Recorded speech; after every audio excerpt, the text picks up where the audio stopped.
क्रिस्त में प्यारे भाइयों और बहनों, आप सबों को जय यीशु। हमारे प्रभु यीशु क्रिस्त की कृपा, अनुग्रह एवं उनके अनेक वरदान आपके एवं आपके परिवार के साथ रहें। प्रिय विश्वासियों, खजूर इतवार से हम पवित्र सप्ताह में प्रवेश करते हुए अपने आप को सक्रिय रूप से तैयार करते आ रहे हैं। आज माता कलीसिया होली थर्सडे यानी मॉन्डी थर्सडे का पर्व मना रही है, पुण्य बृहस्पतिवार। यह एक महत्वपूर्ण त्योहार है। यह त्योहार अन्य पर्व जैसे नहीं है। कलीसिया की सभी त्योहारों में से एक विशेष, एक अनोखा त्योहार है। यदि मानव जीवन आगे बढ़ना चाहे या फिर मानव जीवन में विकास एवं उन्नति प्राप्त करना चाहे तो हर इंसान को प्रेम, त्याग और बांटने का गुण की जरूरत होती है। जब हम मिलजुल कर काम करते हैं तब कठिन काम भी बहुत आसान हो जाता है। एकजुट होकर जब हम काम करते समय हम कठिन से कठिन मंजिल तक हम पहुंच सकते हैं। जी हाँ, क्रिस्त में प्यारे भाई और बहनों, loving and sharing place a great role in the development and the growth of the social life. आज के एक पावन त्योहार हमें क्या सिखाता है, हमें क्यों इस पर्व को मनाना है और पुण्य बृहस्पतिवार का मतलब क्या होता है। और आज के एक पावन त्योहार हमें 4 शिक्षाएं देती है। सर्वप्रथम Eucharist celebration, the celebration of the Eucharist यानी परम प्रसाद का त्योहार। प्रभु यीशु ने क्रूस मरण के पहले और पुण्य बृहस्पतिवार शाम को अपने शिष्यों के साथ एक भोज के आयोजन किया और उसी को प्रभु यीशु के अंतिम भोजन या यीशु का अंतिम ब्याल कहा जाता है।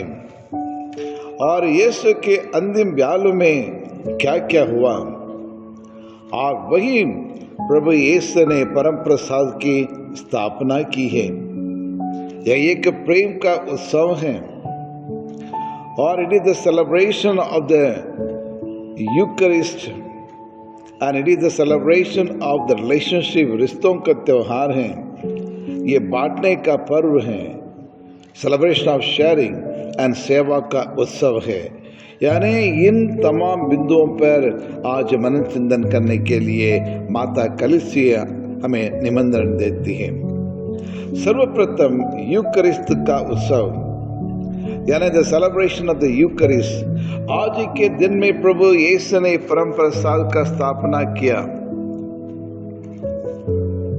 और बाइबल बताती है 1 कोरिन्थी अध्याय 11 23 से 36 तक, उन्होंने रोटी लेकर धन्यवाद की प्रार्थना पढ़ी और उसे तोड़कर कहा, यह मेरा शरीर है, वह तुम्हारे लिए और तुम्हारे लिए है, यह मेरी स्मृति में किया करो। और इसी प्रकार ब्यारी के बाद उन्होंने प्याला लेकर कहा, यह प्याला मेरे रक्त का नूतन विधान है, जब जब तुम उसमें से पीवो तो यह मेरी स्मृति में क्या करो।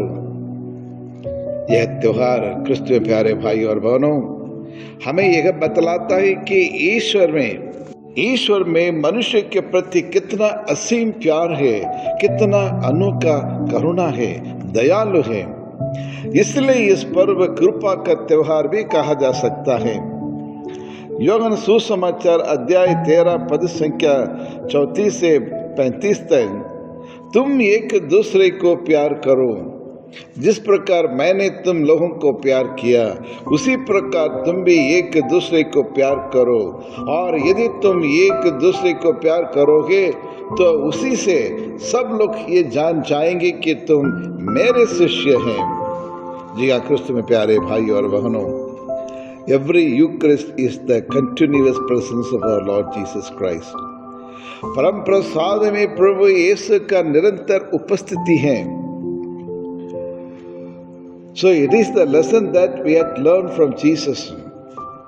So जब हम परम प्रसाद के सामने आकर जब हम प्रार्थना करते हैं, प्रभु हमारी सारी समस्याओं को समाधान देते हैं, हमारे परेशानियों को दूर कर देते हैं, और जो भी मांगे उनके सामने विश्वास के साथ हम प्रकट करते हैं तो प्रभु उन्हें सुन लेते हैं। हमारे पुकार को, हमारी प्रार्थना को सुनकर हमारी मदद करने के लिए तैयार हैं, क्योंकि 24 घंटे प्रभु यीशु की उपस्थिति इस पवित्र परम प्रसाद में उपलब्ध है, उपस्थित है।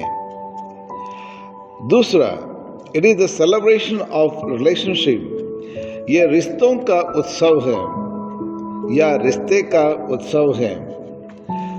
कहा जाता है कि मनुष्य एक सामूहिक प्राणी है, वे अकेला नहीं जी सकता है या नहीं रह सकता है, इसलिए वह दूसरों पर निर्भर करता है और दूसरों के संग में रहता है। आदि में ईश्वर ने भी एक कहा, मनुष्य अकेला रहना उचित नहीं है, उनके लिए एक साथी की जरूरत है, इसलिए उनके लिए एक साथी को बनाया, यानी एक परिवार बनाया और उनके साथ एक अटूट नाता बनाया। और मनुष्य का व्यक्तिगत जीवन एवं सामूहिक जीवन की रीढ़ की हड्डी है रिश्ता। There is no any human life without any relationship. There can be no family at all without any relationship. There can be no community life without the relationship. और जब रिश्ते मिट जाता है तो जीवन भी टूट जाता है, रिश्ते बिगड़ जाते हैं और हर एक मनुष्य अपने रिश्ते को और भावना के द्वारा वह प्रकट करता है। इसलिए टूटे हुए रिश्तों को सुधारने के लिए और रिश्तों को मजबूत करने के लिए एक भोज की तैयारी करते हैं। विवाह की भोज में हर व्यक्ति को जरूर भाग लेना पड़ता है और उसी प्रकार अंतिम संसार के उस भोज में भी और उसमें भाग लेते हैं। काना के विवाह में रिश्ता ना बिगड़ने के लिए मां मरियम ने परिवार की इज्जत को बचाई और रिश्तों को संवारने का काम मां मरियम ने किया। उसी प्रकार प्रभु यीशु ने अंतिम व्याल में अपने तथा अपने प्रेरितों को रिश्तों को मजबूत बनाने के लिए और ईश्वर मनुष्य के बीच के रिश्तों को प्रकट करते हुए और प्रभु यीशु क्रिस्त और इस नाता को उत्पन्न कर देते हैं, यानी उनके साथ एक वाचा बांध देते हैं। हम में से हर एक व्यक्ति इसी प्रकार अपने रिश्तों का कायम रखना चाहिए। रिश्तों का संभालना है तथा रिश्तों को जोड़ना है, तोड़ना नहीं। और तीसरी शिक्षा, it is the celebration of sharing, यानी बांटने का उत्सव है, आपस में मिल बांटने का पर्व है। Without sharing no family, without sharing no relationship, without sharing no social life। जी हाँ कृष्ण में प्यारे भाई और बहनों, बांटने में ही एक इंसान का इंसानियत प्रकट होता है। बांटने में ही एक इंसान का इंसानियत प्रकट होता है। बांटने में हमारा प्यार झलकता है, दूसरों की सेवा करने के लिए प्रेरणा मिलती है। जमा घोर से और ना प्यार ना रिश्ता बढ़ता है, लेकिन प्रभु यीशु अंतिम व्याल में प्रभु यीशु ने अपने निस्वार्थ प्रेम को शिष्यों के साथ बांटा और अपनी दैविक शक्ति को और उनके प्रदान की है, अपना दुख और दोस्ती को। और वहाँ प्रभु यीशु क्रिस्त अपने शरीर, रक्त और जान को भी और उन्हें बांट दी है। उनके लिए कुछ बचा नहीं था। इसलिए एरिक फ्रेम कहते हैं कि लेन देन में या पाने में और देने में बहुत बड़ा आनंद मिलता है। लेन देन में, पाने में और देने में बहुत बड़ा आनंद मिलता है। जी हाँ कृष्ण में प्यारे भाई और बहनों, आज की माता कलीसिया और आपसे और मुझसे और ये अपेक्षा करती है ताकि हम और इन शिक्षाओं को और अपने जीवन में अमल करें। और चौथा शिक्षा, जो इस त्यौहार से हमें जो मिलती है वह यह है द सेलिब्रेशन ऑफ सर्विस, सेवा का पर्व, सेवा का उत्सव। सेवा का जीवन ईश्वर का जीवन होता है। दूसरों की सेवा करना बहुत बड़ा पुण्य माना जाता है। इसलिए बाइबल कहती है मत्ती के सुसमाचार अध्याय 20 पद संख्या 28, मैं सेवा कराने नहीं बल्कि सेवा करने आया हूँ। मैं सेवा कराने नहीं लेकिन सेवा करने में आया हूँ। जो आप लोगों में से बड़ा होना चाहते हैं तो वह सबसे पहले नम्र के साथ सबके सेवक बने। प्रभु और ईश्वर होते हुए भी अपने शिष्यों के पांवों को धोया और हमें एक आदर्श उदाहरण हमें प्रस्तुत किया है। प्रिय विश्वासियों, आज यह पर्व हमारे रिश्तों को मजबूत बनाने के लिए निमंत्रण देता है। आज हमारा पारिवारिक जीवन कैसा है? क्या हमारे परिवार में शांति है? देश में, समाज में शांति है? व्यक्तिगत जीवन में शांति है? क्या परिवार में, समाज में एकता है, क्षमादान है, आपसी प्रेम है, सहनशीलता है और सेवा की भावना है या नहीं? यदि नहीं है तो क्यों नहीं? जरा मनन चिंतन करें। मानव जीवन में बहुत सारी कमियां हैं और जिसे दूर करना हर इंसान का कर्तव्य है। वह अपने बारे में नहीं बल्कि दूसरों के बारे में सोचना चाहिए और जीवन में आगे बढ़ने के लिए स्वार्थी नहीं बनना चाहिए। निस्वार्थ भाव से दूसरों की सेवा करना चाहिए। जिस प्रकार नदी अपना मीठा पानी को खुद नहीं पीता है या फिर एक फलदार पेड़ और अपने पके हुए फल को स्वयं वो नहीं खाता है और ये फूल वाला पौधा अपने आप को फूलों से अलंकृत नहीं करता है, उसी प्रकार मानव जीवन भी होना चाहिए। मानव जीवन हमारे लिए नहीं बल्कि दूसरों के लिए। जो दूसरों के लिए जीते हैं, काम करते हैं और दूसरों के लिए मरते हैं, उन्हीं को इतिहास या दुनिया याद रखती है। बाकी सब स्वार्थी का जीवन जीते हैं। तो आइए हम प्रार्थना करें।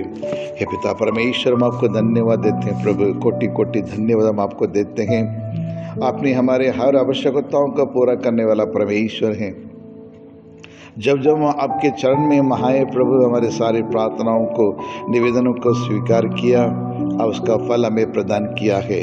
इसलिए पूरे हृदय से हम आपको धन्यवाद देते हैं और आशा करते हैं प्रभु आने वाले इस समय, इस त्योहार को हम अच्छी तरह से मनाने के लिए, प्रभु यीशु के पुनरुत्थान की खुशी को मनाने के लिए हमें कृपा एवं पवित्र आत्मा का वरदान हमें प्रदान करे। Thank you Jesus, we praise you, we adore you, we worship you Jesus, we surrender ourselves to you Lord. हाँ प्रभु, और इस परम प्रसाद में आप उपस्थित हैं। हर दिन जब जब हम इस बलिदान में और आपके पावन शरीर रक्त को ग्रहण करते हैं, हमारे हृदय में आ जाइए।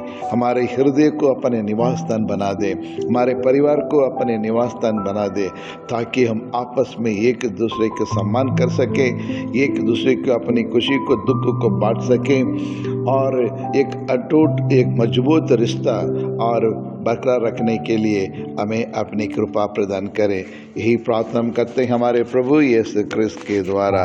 आमीन।